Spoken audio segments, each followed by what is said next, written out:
Hola colectiva, os voy a decir cómo quitar poder a vuestros enemigos. Lo primero que tenéis que hacer es ignorarlos por completo, daros cuenta que somos energía y llegamos a notar la energía de otras personas. Si os dais cuenta, cuando vamos por la calle y pasa alguien que tiene mucha energía negativa, pues hasta sentimos escalofríos.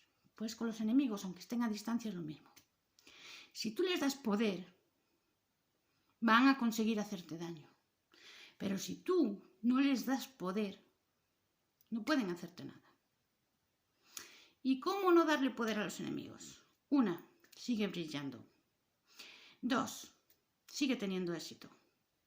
Eso es lo que más les molesta. 3. Ignóralos. Es decir, como si no existieran. Hagan lo que hagan para provocarte, digan lo que digan de ti. Ignóralos. Simplemente.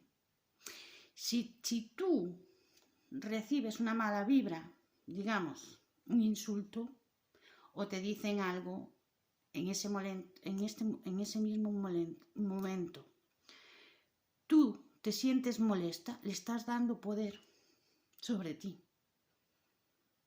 Digan lo que digan, como si no existieran.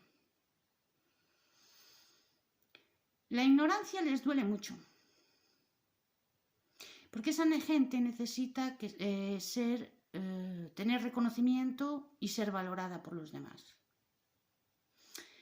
Porque te envidian, porque brillas, sigue brillando. Ese es mi consejo.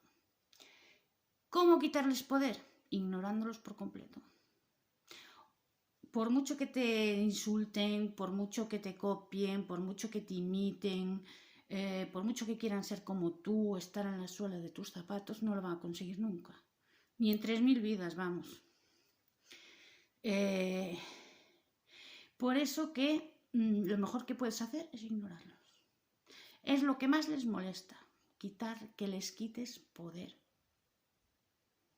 Repito, si tú recibes una ofensa de tu enemigo y tú en ese momento te molestas, le estás dando poder, quítaselo. Es el mejor consejo que os puedo dar.